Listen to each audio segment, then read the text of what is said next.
Evening, everybody. October 19th,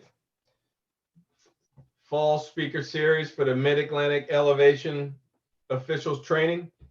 We're happy to have our good friend David Zetts with us this evening. We're just going to let a couple other people come in live.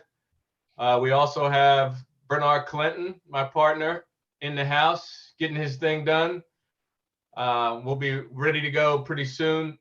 Everybody could come in, make sure you're on mute, and we'll get started in a very few minutes. Coach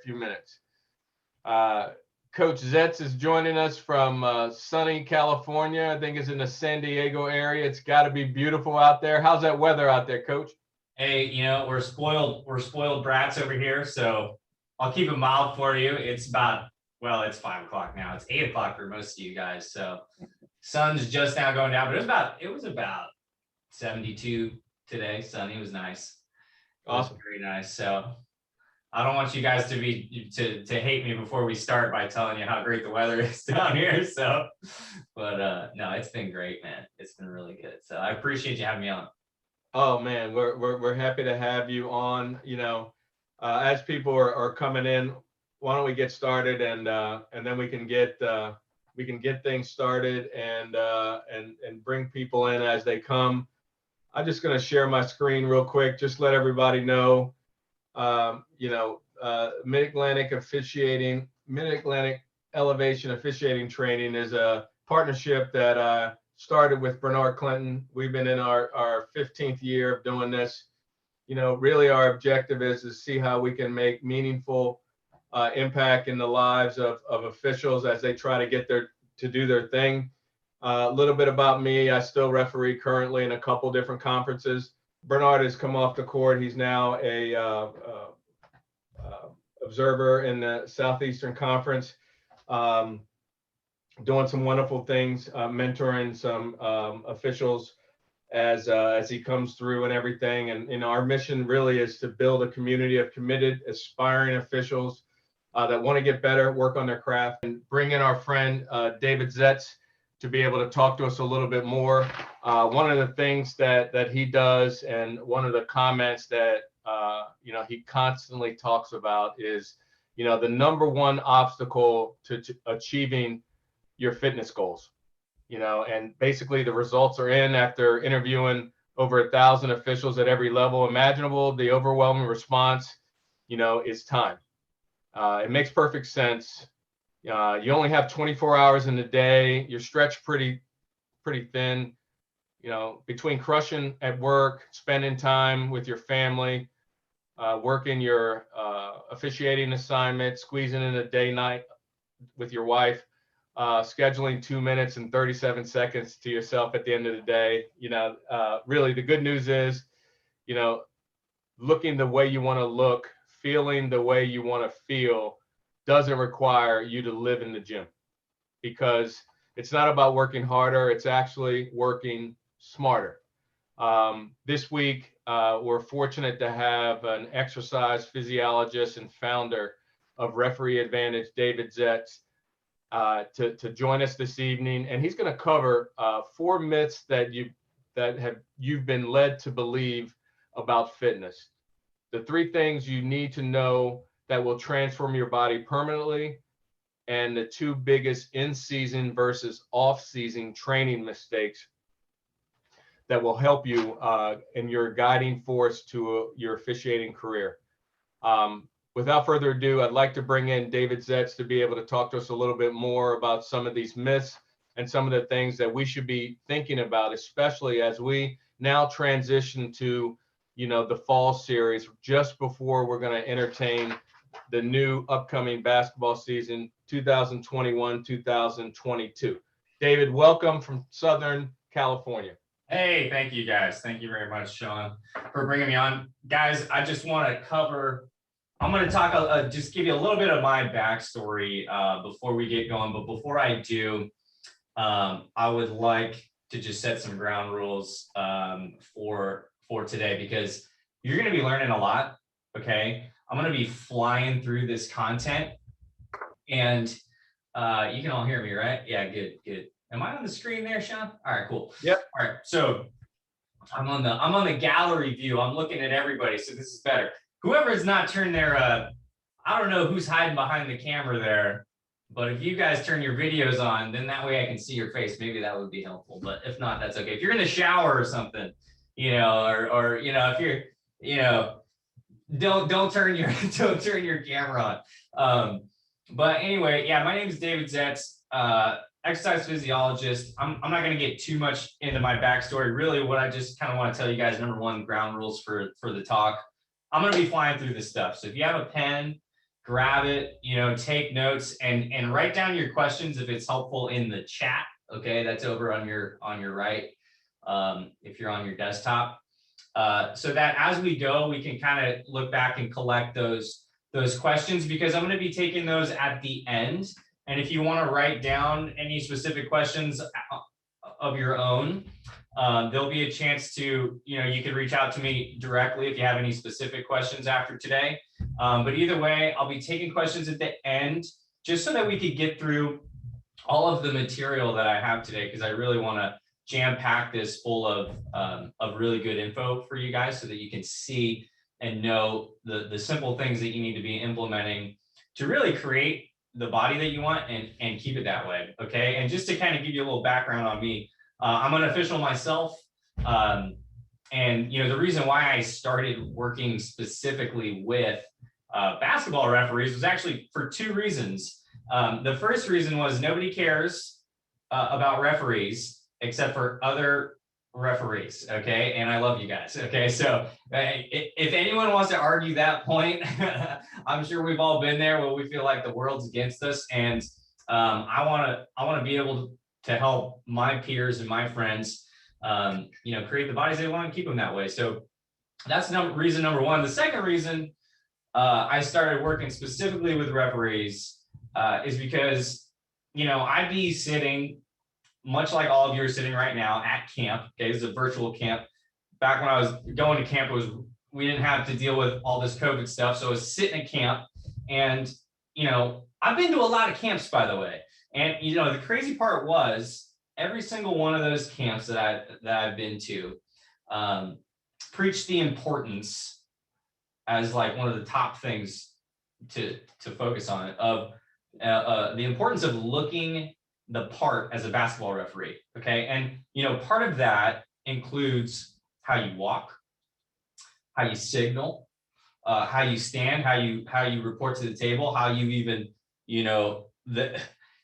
your facial expressions, all these things of looking like you are an authority out there was something that was always very, very important in every single camp that I went to.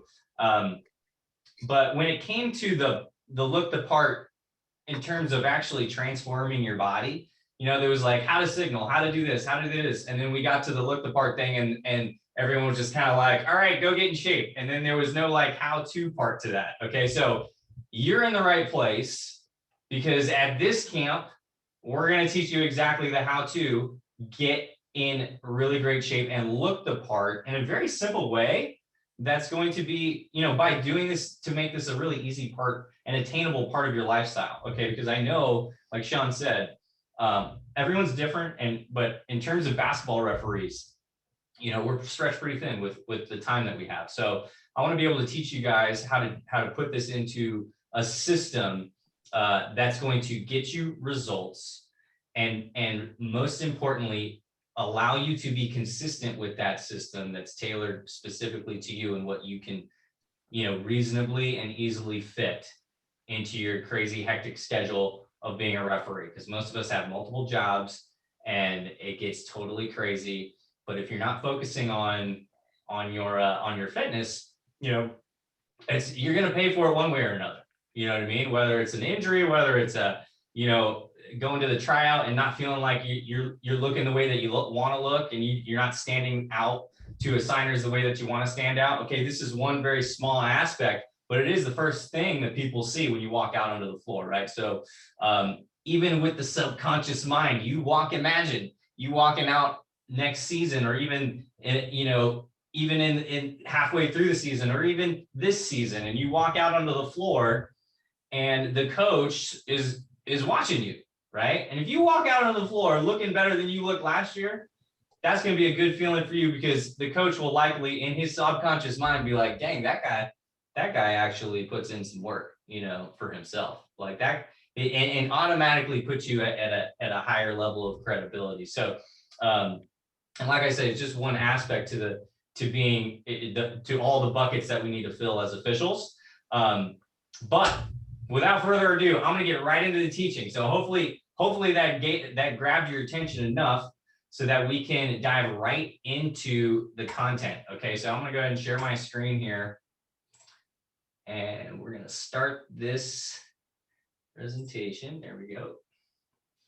All right, so just to guys, so some of you might also be wondering, well, what the heck works specifically with basketball referees? Well, I'm going to be telling you some success stories of some of my clients so that you can see how this stuff works for you, and how it can benefit you as well as it's benefited many of the folks that I've worked with. So pay attention, take some notes to just give you a start out, just so that you can see some of the success that some of my clients have experienced. Okay, this here is John Butler. Okay, he started working with me about a little over a year ago, when the pandemic hit. And he says things like, my fitness routine was outdated. Same sort of training I used while playing college basketball. Now with my current routine, consistently improve athleticism while the program builds up his body, which he loves. The biggest part here, though, is he was having consistent knee and back pain on a daily basis. And John's not, I would consider John a very young guy. And so, if no matter what your age is, if you're dealing with some knee pain and back pain, that's a chronic thing for you.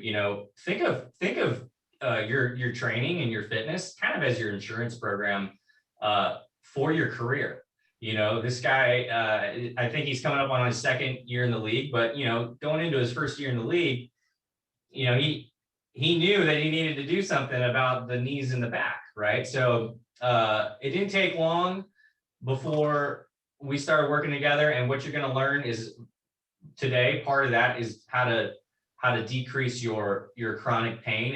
And the most common ones I hear is knee pain and back pain. Okay, what John was experiencing, and so this is just really to get you guys thinking about your results in a way that's going to benefit not only your life but also your career. Okay, so I don't want you guys to be throwing money in the trash because you got hurt halfway through the season because you had a weakness somewhere or something like that. So really, also, you're going to get great results when you follow this plan, but it's also going to be insurance for your career.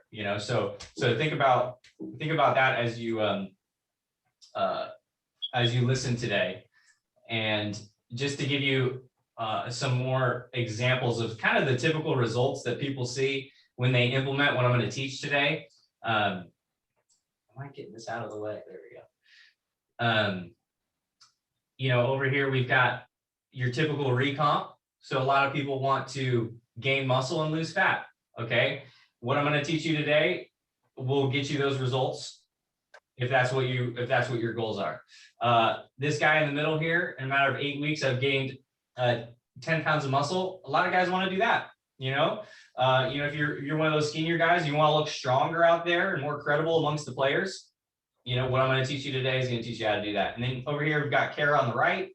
I've lost over 10 inches collectively. Okay, if there are any ladies on this call, especially, we're going to dive deeper into how we achieve these results in such a short time and in such a low frequency per week.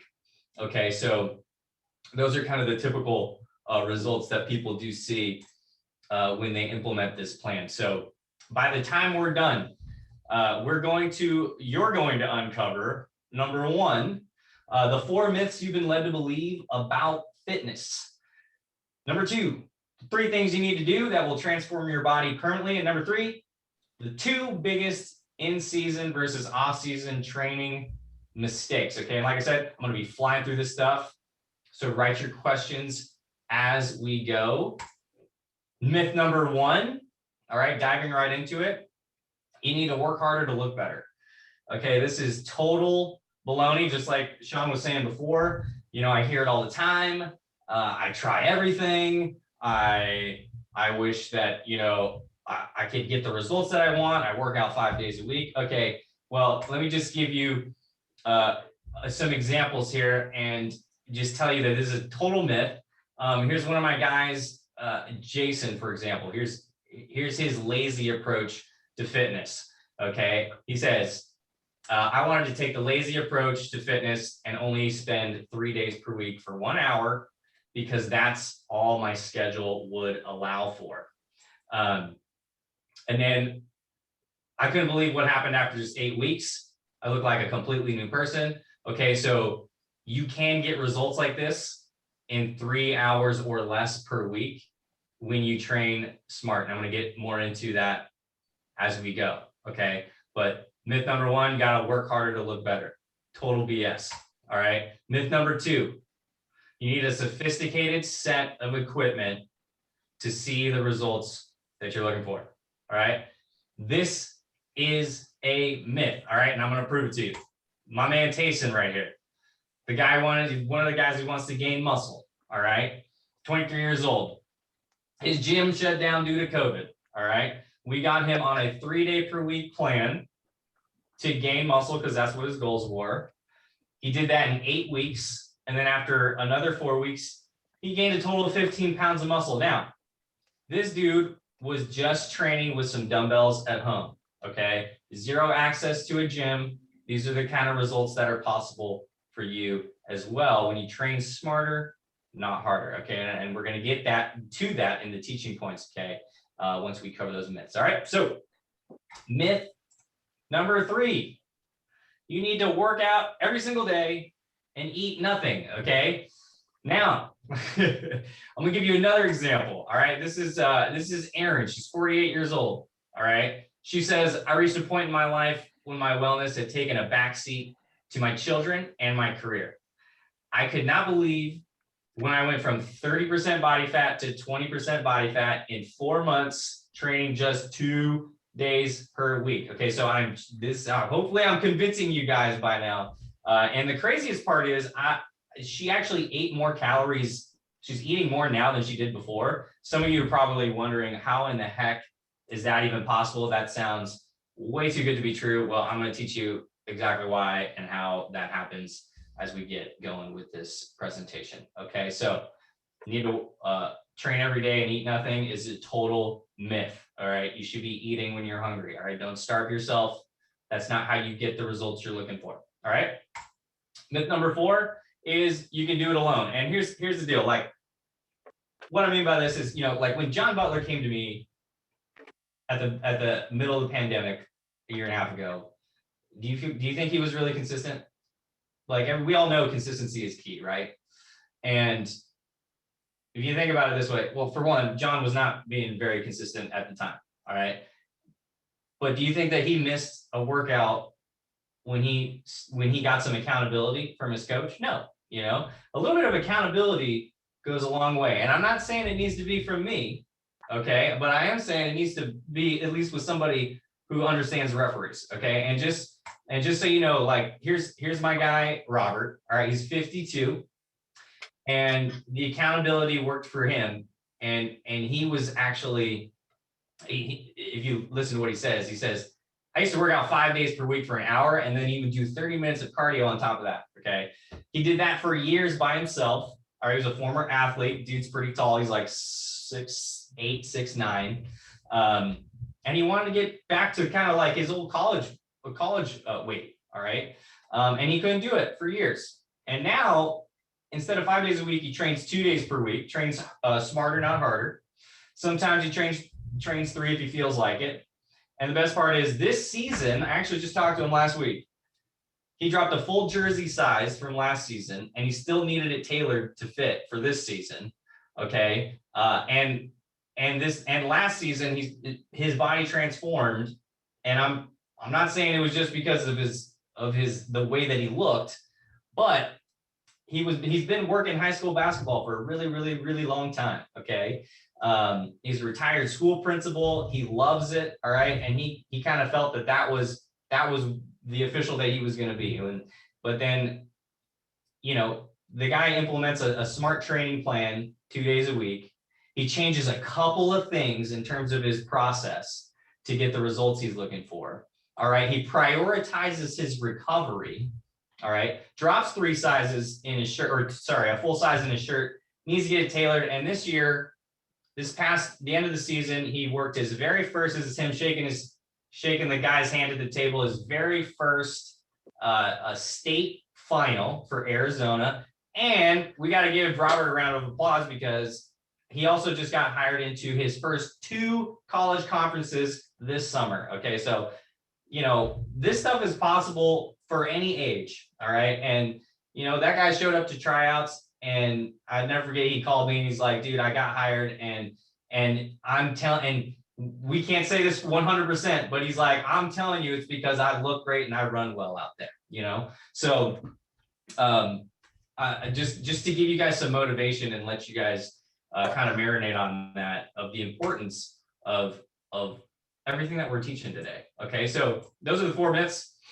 Moving on to the 3 things you need to do. All right, now we're getting into the real stuff, the stuff that you need to implement. Okay, to get the results you want. Now, number 1, focus on strength. Number 2, focus on mobility. Number 3, focus on intake. What I mean by that is your nutrition. And I know you guys just listened to I saw it. I watched the replay of the speaker last week. You gave a ton of great information on intake. I'm not going to get down into the specifics of that. I'm going to talk about how you should be doing it for you specifically, right? Because everyone's different. Everyone's got different allergies and things like that. And everyone's got different preferences. Okay, so what I'm not going to do is put you on Jenny Craig for 30 days so that you lose the weight that you're trying to lose or whatever, because that's not how I roll. And the reason why is because if you go on a diet for 30 days and you lose 10 pounds, what happens when you go off the diet? What happens is you gain it all back. Okay, and sometimes even more. All right, so what I'm going to teach today I'm going to give you a lot of info, and don't think that you need to do every single one of these things right now. All right, the best way to attack this is focus on the 1 or 2 things that you can do specifically, that you are lacking in specifically. Okay, if you need help, talk to someone. If you don't know what you're lacking in, hopefully by the end of this talk, you'll know. But my point is, don't guess on this stuff. Okay, you're not going to guess when you blow your whistle. All right. And so you have a goal when you blow your whistle. The objective is get it right. All right. The objective is don't guess for a reason. Right. So same thing goes for your fitness. All right. You have an objective. If you want to change your body, if you want to feel better, if you want to eliminate chronic pain, okay, you focus on these 3 things and you're going to do that. But when you focus on these 3 things, the importance is do it in a way where you're not guessing. Okay. And I'll explain more as we go. And if you guys have questions on that, write them down. But I'm positive by the time we're done, you're going to know exactly what you need to focus on. Okay. So let's dive into number 1 first. So why focus on strength? Okay. Focusing on strength, getting stronger. Okay. It makes everything else easier. Losing fat, getting ripped, reducing pain. Okay. I'm going to go into more of this, but flat out, just take my word for this. And I'm going to prove it to you in this next slide. It makes everything easier when you're stronger. Okay. You even run faster when you're stronger. They did a study on even marathon runners. Okay. Very recently just started implementing a very smart, very dialed in basic 2-day per week training program for marathon runners. Nothing else changed in terms of their program other than they started to get stronger. And what happened was their marathon times decreased by, we're talking minutes. Okay. So even though they weren't training their endurance, they got stronger and they ended up getting better at endurance. Okay. So think about that. All right. So why else should you focus on strength? Okay. This is one of my gals, Kara. She's a Division I referee. Congrats to her. I know she just got hired into a few more conferences this summer. She totally transformed over the last few months. And she says, tracking my progress has helped me focus on obvious strength improvements. All right.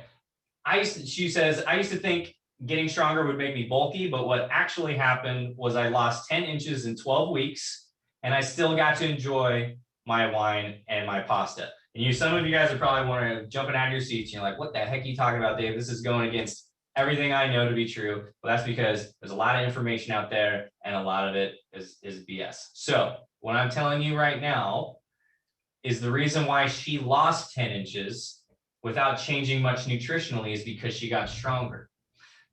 What that did for her was it increased her metabolism, her resting metabolism, okay? So when you fix that problem, right, when you're burning more calories when you're just sitting here on Zoom per minute, it makes it a lot easier to lean out and look the way you want to look, okay? So faster metabolism equals faster results. And the way to get a faster metabolism is to get stronger, number one, or to jump in a time machine and go back 10 years. And we know that's not going to happen. So this is the importance of getting stronger. Why else should you focus on strength?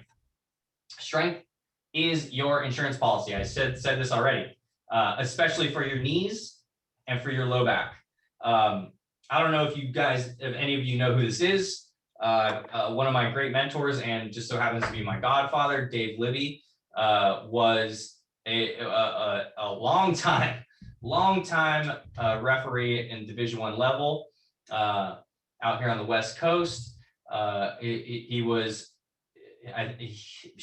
worked 8 Final Fours in his career, 2 championship games, and the one regret that he has was that he wished that he knew what we know today about fitness, because the reason why he cut his career short was because of back pain. And the reason why he had back pain was because, look, guys, we only have so many miles on our legs. All right. Referees are the one group of people who think it's a great idea to run full speed and look backwards. Okay. And it's a terrible idea. All right. But guess what? We all got to do it. All right. So when you focus on strength and mobility, which we're gonna get into, and you improve those 2 areas of your life, your risk of injury goes down, your chronic pain goes away. Okay. If you go to the physical therapist because you had a knee surgery, for example, and they do 2 things for you. They get you stronger and they increase your mobility. And what happens when that happens is your pain goes away and you get back to, normal daily life, right? Unfortunately, as a referee, normal daily life is not good enough, all right? Because you got to run. The majority of people don't have to run and turn around at the same time and stop and go and do all the things that you do out there on the floor. So, strength, it fundamentally is your insurance policy, okay? Why else?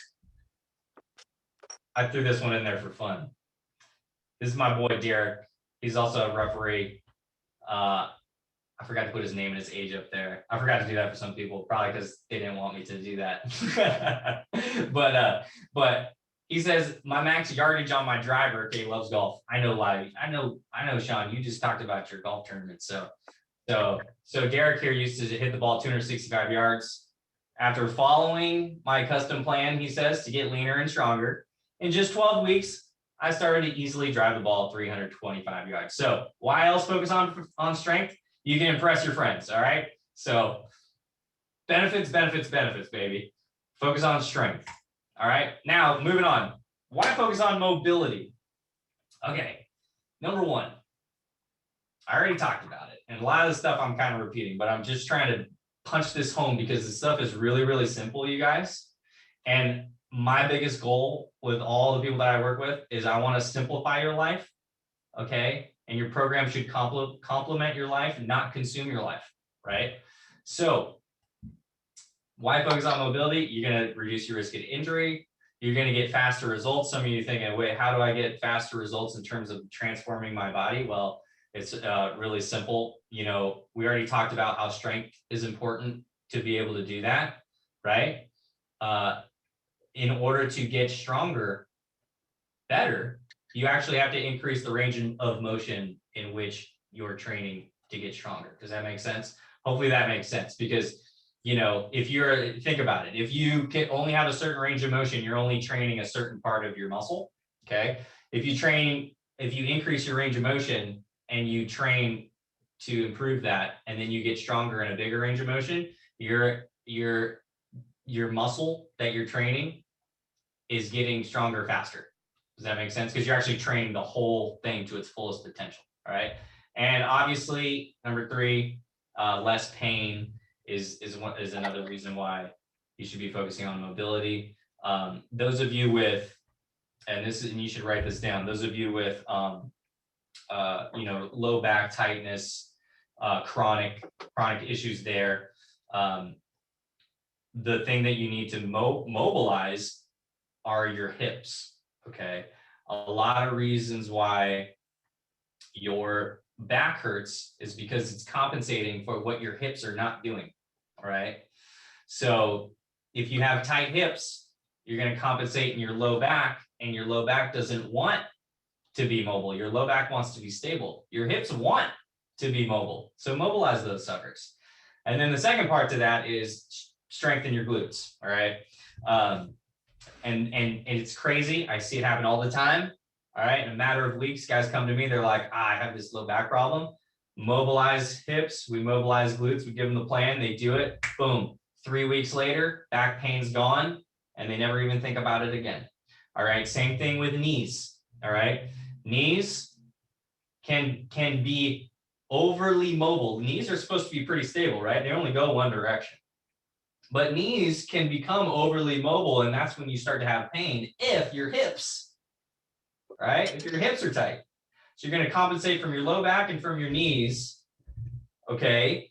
And then if you do that, you're going to have, usually they happen both at the same time. It's like knee pain causes back pain causes knee pain, but the root problem is tight hips, okay? So mobilize those babies, all right? And spend some time. 2 days a week, 3 days a week, 10 minutes when you get into the gym, before you do your training plan to get strong, mobilize your hips, loosen up. Don't neglect that part. All right. Lastly, for the points today, how to focus on intake. It's important to focus on intake, but how should you be focusing on your intake? Or in other words, how should you be focusing on your nutrition? This is my man, Jeff. As you can see, that's pizza right there. Okay. Jeff loves pizza. I love pizza. All right. And if you and I ever work a game together, we're probably going to go out and have a burger and a beer afterwards and talk about, how we messed it up. And that's cool. You should enjoy those times. You know what I'm saying? So just listen to Jeff real quickly. All right. And this is important. All right. Before starting Referee Advantage, I was in a place in my life, health-wise, where I knew I needed to make positive change. I wanted to lose 20 pounds and build healthier habits. Okay. After partnering with Referee Advantage, I gotta move this bar is in the way. I can't read my own slide. After partnering with Referee Advantage, one shift that I implemented was committing to consistent training, all right, and better but not perfect nutrition, while focusing on just 1 or 2 habits at a time. Okay. So if you're sitting there and you're like, oh man, I think my nutrition really needs improvement. Here's what not to do. Don't focus on everything at once. All right. Don't feel guilty about going out and having, a beer with the guys after the game and a burger. That's okay. There's nothing fundamentally wrong with that. What's wrong is doing that every single day. Okay. And so if you're going to go out and have a beer on Friday with the guys after the game, and you're going to, eat a burger and have a good time and maybe watch some of your NBA colleagues, and peers on TV, do that. But then when you wake up, be mindful of what you just did. And maybe maybe you have a couple eggs for breakfast instead of an entire omelet. Okay, balance the books. It's just like a budget. Okay, and so it's not necessarily you guys know, and you guys just had a whole seminar on this last week, but you guys know what's healthy and what's not healthy.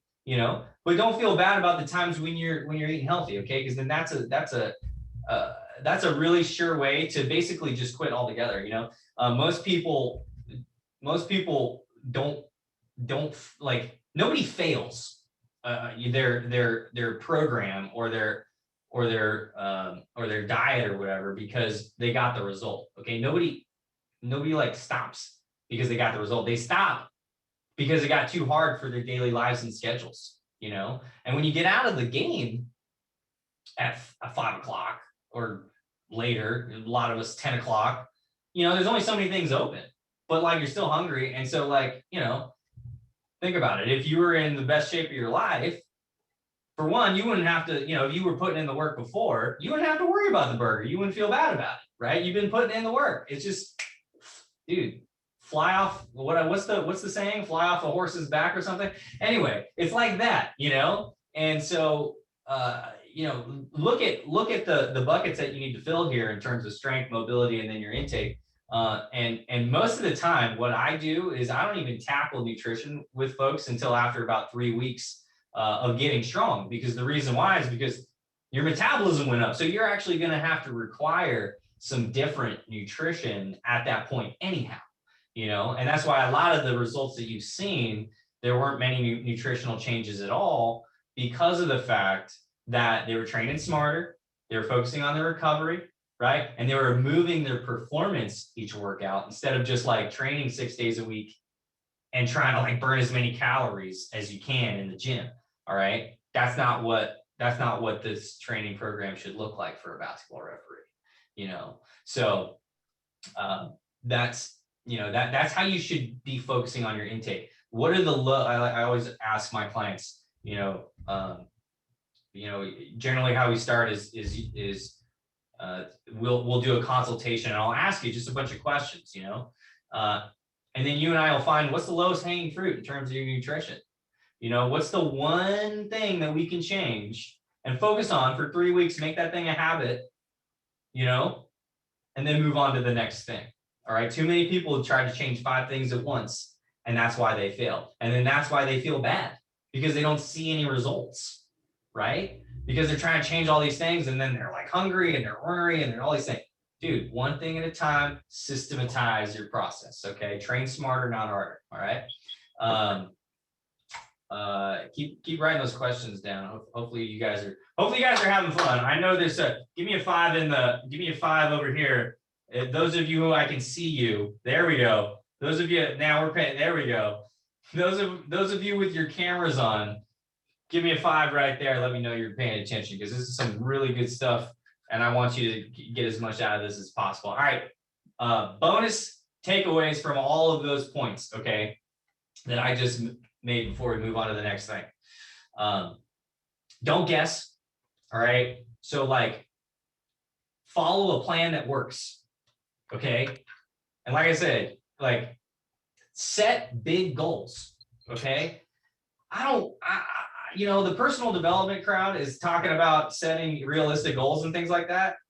I don't agree with that. I think you should set a big, hairy, audacious goal. Okay, we call it a BHAG.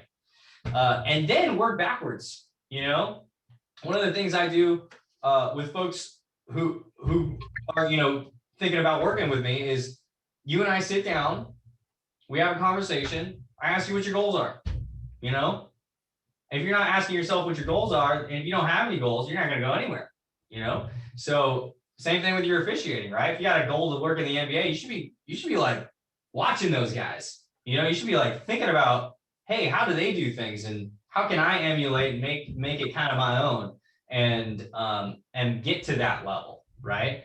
And because if you're not thinking that way, you're never gonna get there, right? So, and then work backwards, and then systematize that process. Focus on one thing at a time, like I was just saying. Find those big, those low-hanging fruits for you. What's the one area in your life that we were talking about today out of those 3 things? Strength, nutrition, mobility. What areas are you lacking in most right now? And go get better at it, you know? And then obviously follow a proven plan that works and that's specific to you and your lifestyle. Like I say, it's got to be something that you can stick with. Okay. It's like if you trained 8 weeks and you did 2 workouts per week, let's say, okay, that's 16 workouts. Let's say they're 50 minutes to an hour. All right. That's 16 workouts in 8 weeks. All right. Most people do it like this. They're like, oh, I'm going to like train 5 days a week because I haven't been doing much for the last couple months, and I'm going to just get into the gym and I'm motivated. And then they get to about week 2 and they've worked out 10 times, right? And then they're totally burnt out, and they haven't, because they haven't been focusing on their recovery, right? They start to go, gosh, I can't fit this in my schedule. Okay. Pick some time that fits in your schedule and be more consistent. You know, you'll feel a lot better. You'll get better results, and you'll actually create the habits that you need to create the body you want and keep it that way. Okay. Far too many times I see people fail because they try to do too much at once. No reason for that whatsoever. All right. It's better to really focus on your improvement and 2 weeks, 10 workouts versus 8 weeks, 16 workouts. Which one's better? 8 weeks, 16 workouts. Okay. Because you didn't fall off in between, right? So that's kind of that's the bonus takeaway for the teaching points. Keep writing those questions down. Give me a 5.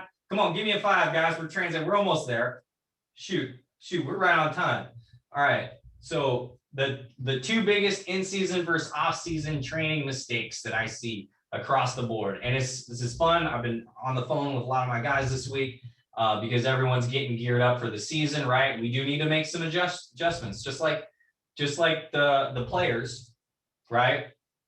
By the way, they have coaches, all right, and so referees don't necessarily have that benefit. And that's also why I started doing this, because I was like, why don't referees have coaches? You know what I mean? All these players got these coaches that they got the guys standing, like these dudes tomahawk dunk on people because they've got the coach at the gym going, hey, do this today, right? And they're training pretty good. They're training pretty hard in the off season, but when they get in the in season, they don't train as much. It's more about, hey, how can we keep you fresh for when you're out on the court? Okay, so that's exactly what I do for my officials that I work with. Okay, so biggest mistake number 1, okay, and I kind of already touched it before, but busting your ass 3 weeks before the season to get in shape.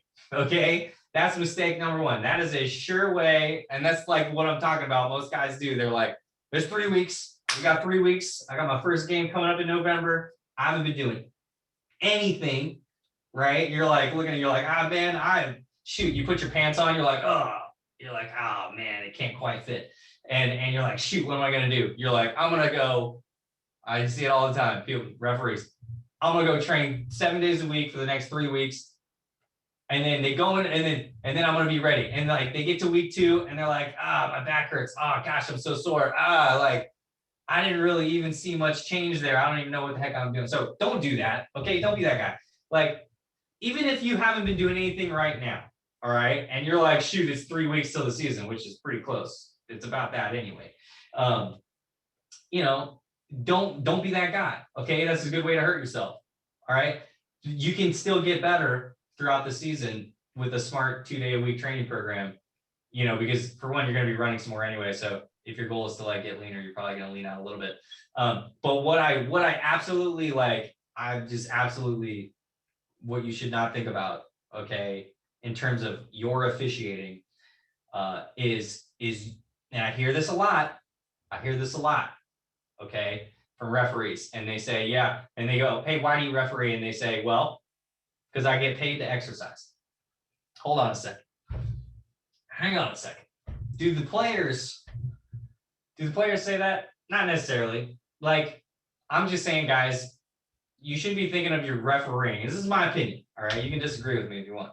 But I believe you should not be thinking about your officiating in terms of like, oh, just a way to like work out and get in shape. Like that's kind of, it sounds to me like you're not necessarily taking the game seriously. So if you want to be a great official, like that's an added bonus, right? You get to run around out there and be amongst the players, have the best seat in the house. But you should never say, oh yeah, I officiate because it's my workout program, So that brings me to, mistake number 2. You're not training at all during the season because you're like, oh, I'm working plenty of games. Remember, you only got so many miles on your legs, and most injuries happen during the season, right? If you haven't been doing the things prior to the season to perform better out there and reduce your risk of injury, that's okay. You start implementing those things now. Definitely don't go crazy in 3 weeks before the season, but also, don't treat basketball officiating as your exercise.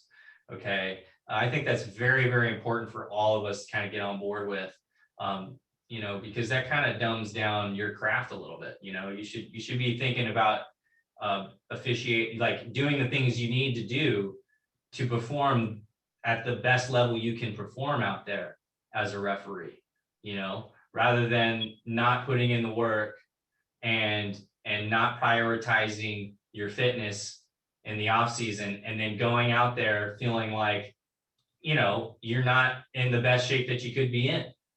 That's kind of, to be perfectly honest with you, it's kind of a disgrace to the game a little bit, and like, we've got these guys out there that everyone expects you as a referee to be in good shape, and so don't treat that, your games, as like exercise. That's a bonus. That's a bonus that you get to be out there. You should be training to do and look and be the best referee you can be out there, and move the best way you can move. All right. So bonus training tips is a little bonus section for you guys. I know we're just wrapping it up. Come on, give me some 5s in there. I know. I'm talking about some real stuff, but like, for real, we're having fun. We're learning today. So, this is awesome. Thank you. And by the way, let's thank Sean, everybody. Thank Sean for putting this on. All right. Right now, put it in the chat. Say thank you, Sean. Sean, you're awesome. And Bernard, you're awesome. Both of these guys for putting this thing on. Yes, absolutely. I just thank you guys. This is really, it's great to be in front of all of you, teaching what I love. So bonus training tips, off season. Focus on improving all 4 fundamental training principles. All right. What are the 4 fundamental training principles? Mobility, speed, strength, conditioning. Off season, go nuts, dude. Train 3 days a week. Focus on all 4 of these things, right? Follow a plan that works, and focus on your real, like your big goals, your big, hairy, audacious goals, right? Focus on those in the off season. Okay. Not saying that you can't focus on that in the in season, but this is really where you're dialing it in, is in the off season leading up to the season, right? Because you want to come into the season feeling awesome, right? Like Olympic athletes train all year and then they take a little bit of a 2-week break and then they get into the season and feeling awesome, right? So that's really how you should be training too, because your athletes, just like they are, your training program is going to look a little different because you're not pole vaulting or whatever. So, you're running and turning around, which is a terrible idea, but you got to do it. All right. So, bonus training tip number 2, I believe this is the last one. In season, did I mess it? Yeah. Off season. Yeah. In season, what you're primarily going to focus on is your mobility and your strength. Okay. And I put, because you're probably running enough already. Right. And also what I forgot to put on here, decrease your training frequency. So a lot of my guys, it's like we're training 3 days a week, focusing on goals and on the off season and leading up to. And then in season, you're focusing primarily on mobility and strength, right? Because that's your biggest insurance policy. You've already, you're going to be running out there. So when you do run, show us what you got. We want to make you feel fresh. You want to feel fresh out there when you're working games. You don't want your training program to slow you down. All right. And your body best. And so, usually what I have a lot of my guys do is just like, hey, just check in with your body, let me know how you're feeling.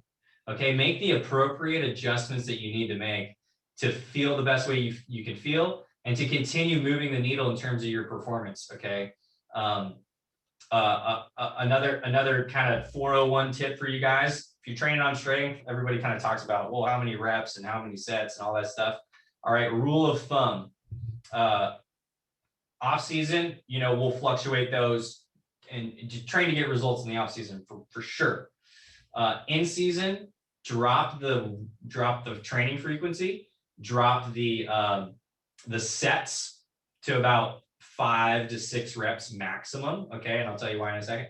And then drop the reps, or the set. Sorry, the sets drop to about 3, and the reps drop to about that 5 range. But this one is kind of a mistake that everybody makes. They get in the season, they're like, well, I don't want to wear myself out, so I'm going to go light, and I'm going to do more reps. Well, that's actually the opposite of what you should be doing. Your training program should counteract what the games are going to do to you. Okay, the games are going to make you tighter. They're going to make you run more, and it's going to be a lot more endurance-based stuff. Okay, so you train the opposite of that. Take away your conditioning during the season because you're running enough. Take away like your intense speed training, okay, or anything like that. Take away that during the season because you're going to be running out there. So just get up and go because you've been putting in the works. Hopefully, it was the plan. And then you should go heavier because you want to help to develop your nervous system during the season so that you stay more explosive. A lot of guys slow down about January, February, okay, because they're not focusing on staying strong, all right, and maintaining the strength that they have, or even getting strong. You can still get stronger in the season because think about this: you're training less, okay, but maybe you're going from 3 days a week to 2 days a week, but you're actually going to get more out of those 2 workouts because you've recovered well, right? And you can go in there, get in. That's what I tell my guys. Hey, during the season, 35, 45-minute workouts. Get in, pick up some heavy stuff, feel good, get mobile, get out. That way, if you got a game later, you're not totally fried, right? You haven't done 1,000 lunges or whatever it is, with the light weights, all right? Because you got no weights when you're out on the court, all right? And you're just running, okay? So do the opposite, okay? Get strong, pick up heavy stuff for a couple sets, drop that stuff and get out, all right? And then go have some fun, you know what I mean? So that's how, dude, and that concludes my presentation. I know that was quick. We hit almost right on the hour mark. We do have some time for questions, and so we can go ahead and open it up for that. Sean, again, thank you for bringing me on, dude. I hope that was jam-packed enough for you. Yeah, no, that was really good. I really appreciate it. We have one question from Rashad Murphy. Wanted to ask, do you recommend band training during the season? Let me stop my screen share here because I'll look at these questions. Band training, I love it. I love bands, dude. That's the other thing, keeping your legs fresh is really important during the season. So, picking up some heavy stuff, getting in, getting out is very important.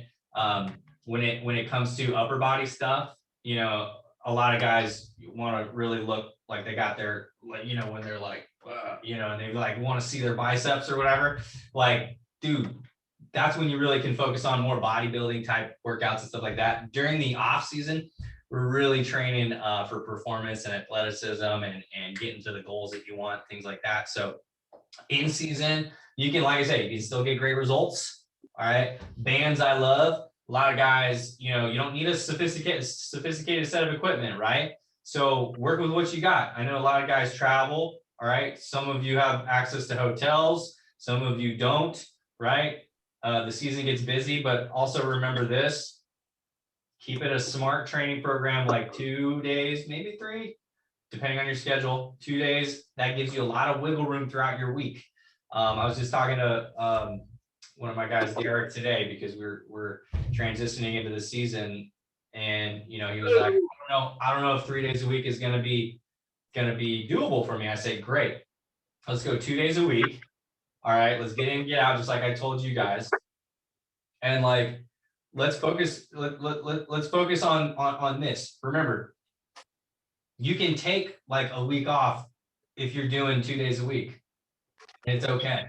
You know, like you say you went Monday, Wednesday one week, and you're like, oh shoot, I got 5 games coming up, and you're like, let's front load it Monday, Wednesday. Then you work 4 or 5 games the next week, and you don't train at all, and then you didn't train at all for a whole week. That's okay. Go Wednesday, Friday, and backload those things so that you have that wiggle room in your routine, because that's really where the consistency comes in the week by week sort of stuff. A lot of guys get all bent out of shape. Oh, I missed that workout and this and that. It's not the end of the world, man. You can always kind of wiggle those things around when you train smarter, not harder. It gets really hard to train 5 days a week. And if life happens and you miss one and it throws off your whole program, right? So do better than that. That was a long way to answer that question. But yeah, I love bands. Awesome. So next question is, what is the best way to reduce body fat? Best way to reduce body fat? So focus on those 3 things. Increase your strength. What that's going to do is increase your metabolism, right?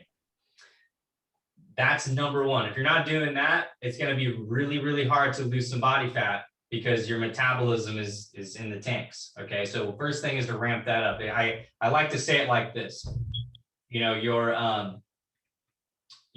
it's like getting stronger is like, it's like if you have a leaky toilet, right? And there's a bunch of water leaking out.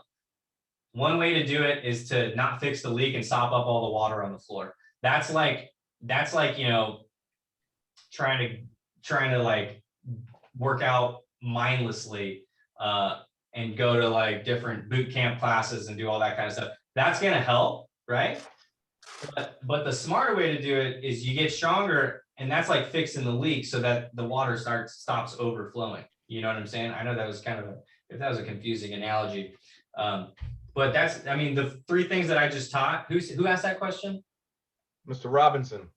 Mr. Robinson. The 3 things I just taught: increase strength, focus on mobility to help increase your strength, and then the 3rd thing is your intake, right? Does your other activity outside of your training program matter? Yes. Okay. You know, that's why it's the idea is don't guess. Okay. So for one, know how much activity you're doing outside of your training program. Like if you have a desk job, you probably don't move that much. Okay. If you're a school teacher, you might move a little bit more. If you're someone like a restaurant server or something like that, or police officer, you're probably moving a little bit more. So know how many, you know, a good thing is like get a step counter. A lot of us have it on our phone or our Apple Watch or whatever. See how many steps you're getting in the day. So at least you know that information. All right. So you can increase that.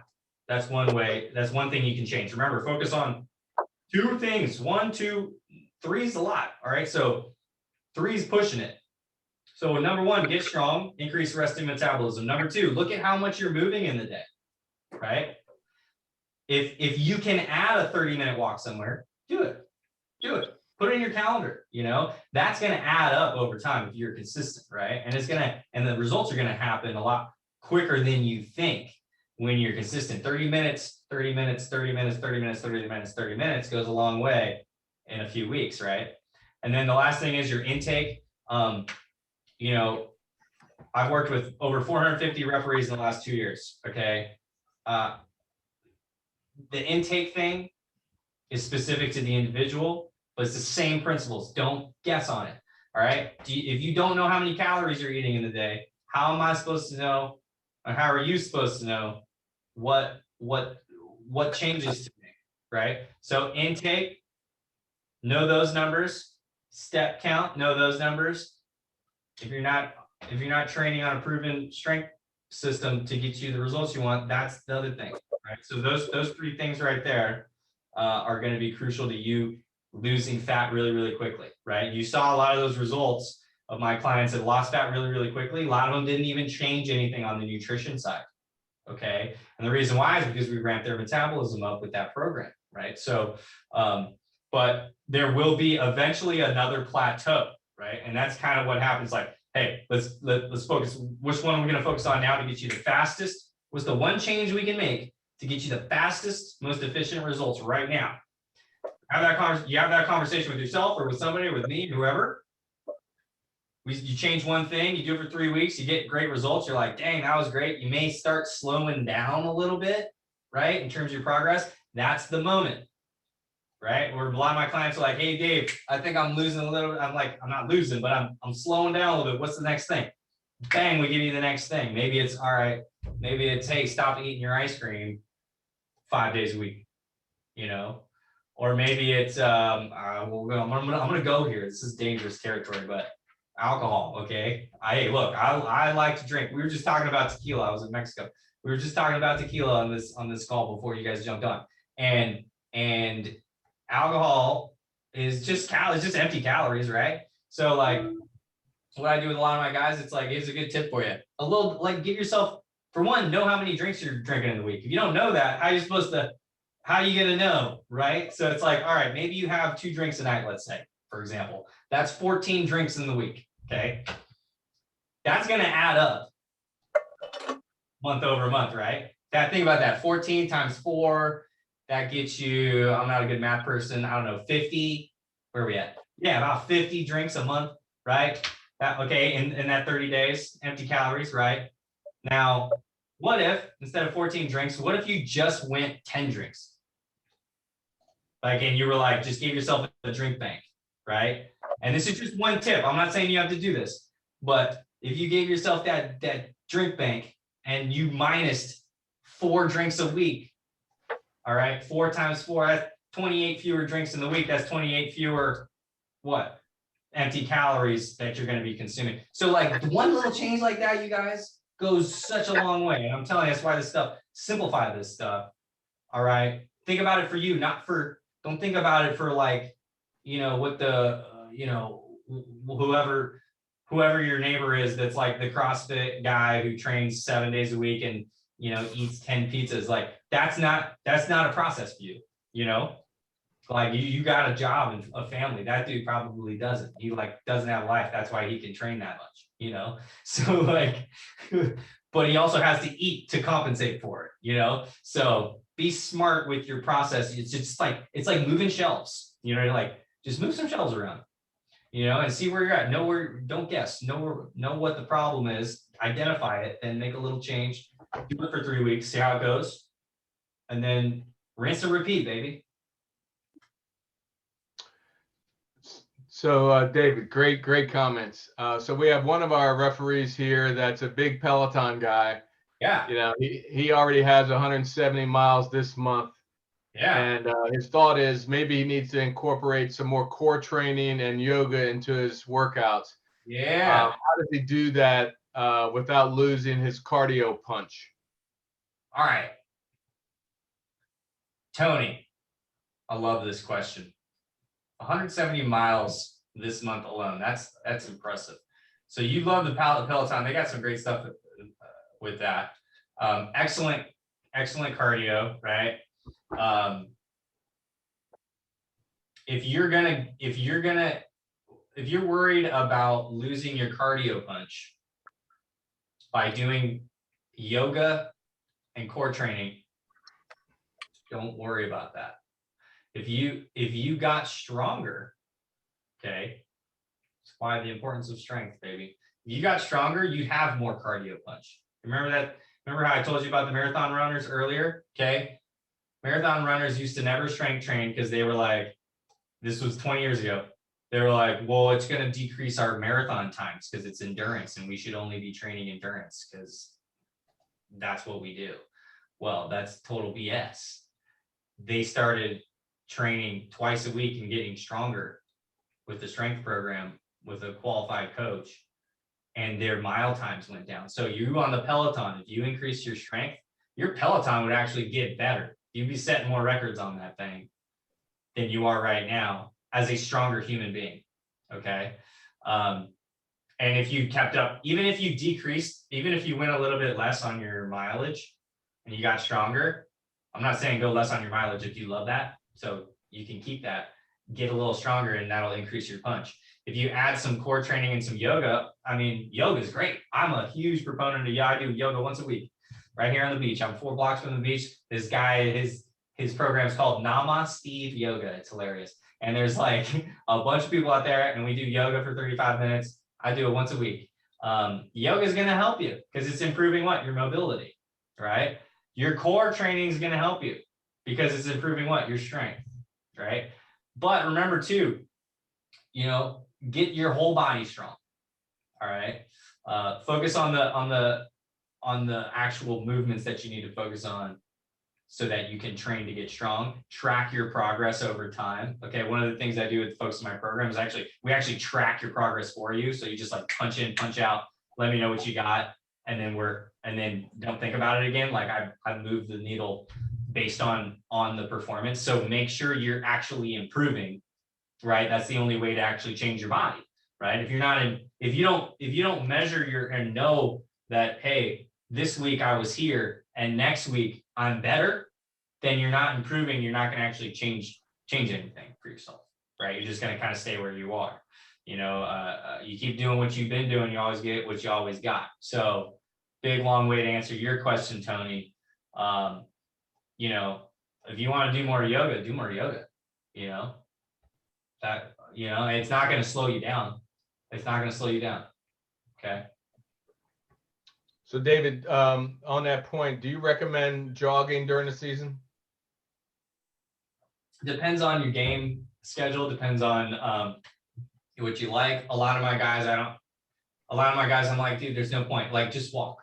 You're going to be jogging and running. Like, if you want to go outside and like, because you like that, I typically recommend, just go for a 30-minute walk, get some fresh air, whatever it is, or walk after the game. It should all be, remember, all these things, you guys should be specific to your goals. Okay. So if you're going to ask me, should I be jogging during the season or not? My question to you would be, jogging for what? What are you jogging for? Are you jogging because you like it? Go ahead and jog. Are you jogging because, you want to lose a little excess weight? Okay, I'm not going to say no. But if you're training, if you're working 5 games a week, it's just more jogging on top of jogging. I would keep you just for the sake of insurance, keep you less on the running as far as like your structured training program. Like I said, during the season, usually what I do is I take out the conditioning. It's like, hey, you're already running enough. If you're working 4 or 5 games a week, I did the math on this. Just so you guys know, it's about, for college and NBA games, it's between 4 to 5.5 miles per game. Think about that. All right. 5 games a week, that's 25 miles in a week. That's a lot of miles on your legs. So remember, your in-season training program should complement and counteract what your life is going to do to you, right? And so if you're running a lot, there's no big reason to do it. But like I say, if you just want to do it because you're like, I just want to, that's cool. There's nothing fundamentally wrong with that. Just make sure that you're not overdoing yourself. And I'm not. Everybody's different in that regard. So again, another long way to answer your question. But I hope that was helpful. Did that answer your question? I think you got there. And I think this is an attachment to that. Vince had a question. I think it's building on what you were talking about, is building the intensity level of your fitness program to ensure that you're going to maintain the endurance, energy, and concentration for a full game during the season. How best should you do that? What should you concentrate on? So the question is, what should you concentrate on for, I'm sorry? Yeah, how to build the intensity level of a fitness program to ensure you have the endurance to maintain energy and concentration for a full game for the entire season. Okay, I like that question. How do you build the intensity level of fitness program? Okay, so you have the endurance to maintain energy. Okay, and concentration. Vince, did I get that? Vince, you can come off mute. Good. Go ahead and knock it out. Sure, that's right. Yeah. And the simple word is if I'm running out of gas with 8 minutes left in the game, yeah, how do I need to tweak my fitness program to get me focused for Well, let me ask you, Vince, are you working on your strength right now? Are you following a strength program? I am. Yep. Yep. And are you getting stronger? Yes, absolutely. All right. So you are noticing the performance and the physical changes in yourself. Yes. All right. So number one, if it ain't broke, don't fix it. If you're still getting stronger, continue to do what you're doing, right? If you get into this now, when you get into the season, and if you notice that you're gassing out, all right, by what, the fourth quarter or something, like, is that what you're saying? Yeah, the gas and out are concentration lapses where, and don't know if it's just fitness or just the intensity or just the game itself. So that could be a couple different things there, Vince. That could be a sign of overtraining for one, not focusing on your recovery, not getting enough sleep, not being hydrated, and not having enough nutrition. Okay. Or calories to fuel you through the game. All right. Yeah, I can't see you in general. I'm sizing you up based on how you look with your face. You look like a pretty thin guy. Okay. Thin guy. Everybody, like I said, everybody's different. That's why, one of the things I do is before I work with anybody is actually have a conversation, so that I can get to know you a little better. But thin guys like me, or like you, like, we gotta make sure we're fueled up. Okay. So simple things like Gatorade instead of water, a little extra glucose in your system will go a long way for your muscles, because that's your primary fuel source is actually glucose, sugar. Okay. I know a lot of people talk down on sugar, but check it out. If you're training right and you need that sugar to run, like if you're gassing out, you need some sugar, you need a little like glucose because your muscles are going to use that right away. And it's a really easy way to get some energy into your bloodstream, So that's one thing. In terms of like, if you feel like it's just a cardio thing, I doubt it for you. I mean, I don't know. Do you train your conditioning at all? I do. Yep. Absolutely. Regularly. What do you do? Bike, rowing, Great. a variety of different things. Great. Yeah. Great. So different modalities are going to affect you differently, right? Like, check this out. Like if I was let's say, for example, you were a marathon runner, all right? And that was your thing. And you're like, I'm a marathon runner and I'm the best marathon runner. And then I put you on a street bike. Okay. And I told you, hey, go ride with that group of bikers who've been doing it for a while. You'd be like, all right, yeah, I got this. And then after about halfway through, you're going to be like, oh man, like this is hard. Okay. So train your sprinting in the off season. Okay. Train your conditioning, your sprinting in the off season, not just the rower and the bike, because it's specific to the activity. Right. So you like a new activity, like if you haven't been training your speed and like working on that a little bit. And I'm not saying go for a marathon. I'm just saying specific to how you move as a basketball referee and the sprints and all that and the stop and the go. Okay. In the off season, train that as part of your routine. That's what I would do for you. I'd throw a little bit of that in there so that when you get into the season, you have already felt that, right? It's not a new, like, oh, I haven't done this for 6 months. Right. So it's specific to the activity, how you're going to feel. Right. Like, just for example, like today, I never back squat ever. Because I think it's a complete waste of time. And there's a lot of better ways to get your legs strong. And for me, I've got such long legs that it's just a high risk activity. I'd rather feel great and not risk, busting my back or something. But anyway, the point is I back squatted today. Okay. And it was so hard. And I normally front squat because it's a lot easier on your back. It's more on your core and things like that. Okay. Just an example. I'm not saying when you and I train together, I'm going to make you front squat. But the point is, I've been front squatting for about 6 months. I back squatted for the first time today. And I felt like I was going to die, so I'm just saying, like, it's specific to the activity, so good question. Thank So you. David, we're running up on the time now, and actually we ran over a little bit. I'm going to open it up and see if anybody has any questions that they'd like to ask before we adjourn. Good dialogue today. A lot of great information. You know, at the end of the day, this exercise and communication that we had tonight really is really geared towards trying to help you as you personally navigate your space and how you approach the game. Everybody is doing it differently. We're different age, you know, different injuries that we've had in the past, navigating and trying to make it last. You know, discussion tonight was really trying to make sure you have all that you would need, and naturally having the information that if something comes up during the season, because I had a conversation with David, is basically what happens when you have a tweak in your hamstring, tweak in your calf. What exactly you turn your ankle? How best do you approach that during the season? What are your outlooks, and how do you approach that specific occurrence? Yeah. And you know, not procrastinating, not addressing it, not icing it, not letting it rest, are all things that are going to actually make it worse. You know, so really having a bridge to be able to talk to somebody about that. David is a great individual to be able to do that. And so that's what we wanted to present tonight. Let me pause here and maybe bring on Bernard Clinton to be able to talk a little bit before we close.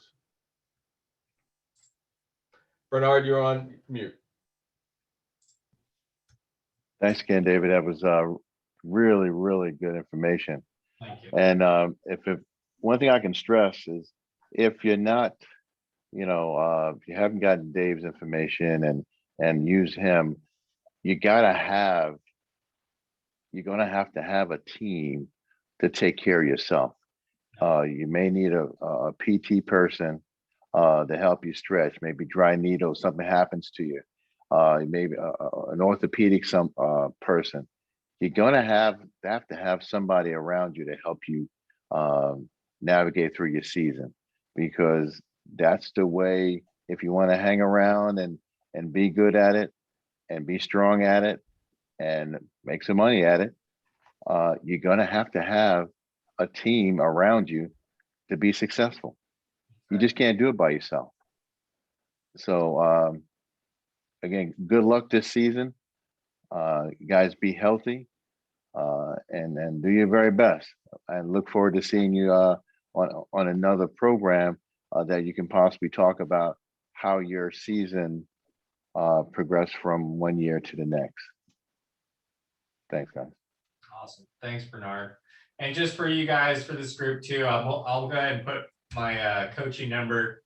This is, if you try to call this number, it's not going to do anything. Okay. You can text me on this number right here. Save it in your phone. David Zetts coaching number. If you ever have questions during the season, you can always reach out to me specific to this group. Thanks for showing up, guys.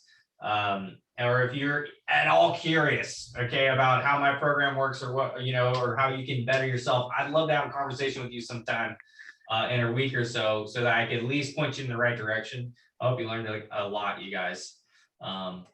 So that's my number in there, 619-436-1770.